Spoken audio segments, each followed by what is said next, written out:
राधे राधे भक्तों, जय जय श्री राधे जी। आप सभी को देव उठनी एकादशी की बहुत बहुत शुभकामनाएं। देव उठनी एकादशी पर चतुर्मास का समापन होता है, क्योंकि भगवान विष्णु 4 माह बाद योग निद्रा से बाहर आते हैं। इस दिन व्रत रखने और भगवान विष्णु की पूजा करने का विधान है। इस व्रत के पुण्य फल के प्रभाव से व्यक्ति को मृत्यु के बाद स्वर्ग लोक की प्राप्ति होती है और विष्णु भगवान की कृपा से सारी मनोकामनाएं पूर्ण होती हैं। इस दिन पूजा के समय देवउठनी एकादशी व्रत कथा अवश्य सुननी चाहिए। देवउठनी एकादशी की व्रत कथा।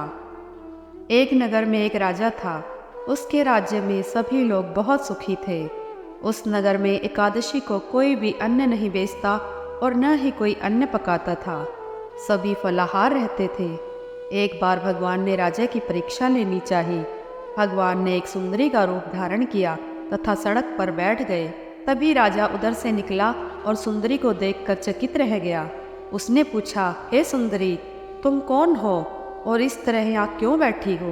तब सुंदर स्त्री बने भगवान बोले, मेरा नगर में कोई जाना पहचाना नहीं है, मैं किससे सहायता मांगूं? राजा उसके रूप पर मोहित हो गया था। वह बोला, तुम मेरे महल में चलकर मेरी रानी बनकर रहो। सुंदरी बोली, मैं तुम्हारी बात मानूंगी, पर तुम्हें राज्य का अधिकार मुझे सौंपना होगा। राज्य पर मेरा पूर्ण अधिकार होगा। मैं जो भी बनाऊंगी तुम्हें खाना होगा।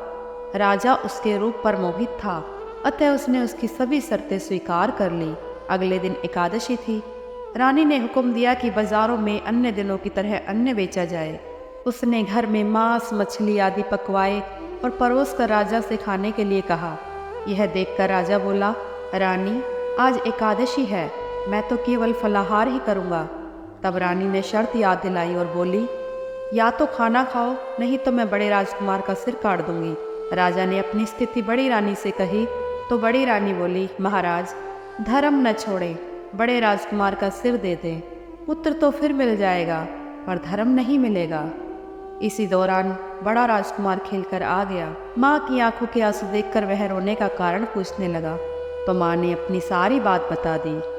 तब वह बोला, मैं अपना सिर देने के लिए तैयार हूँ। पिताजी के धर्म की रक्षा होगी, जरूर होगी।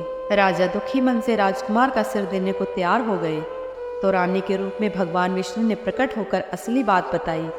हे राजन, तुम इस कठिन परीक्षा में पास हुए। भगवान ने प्रसन्न मन से राजा से वर मांगने को कहा। तो राजा बोला, हे भगवान, आपका दिया हुआ सब कुछ है, हमारा उद्धार करें। उसी समय वहाँ एक विमान उतरा।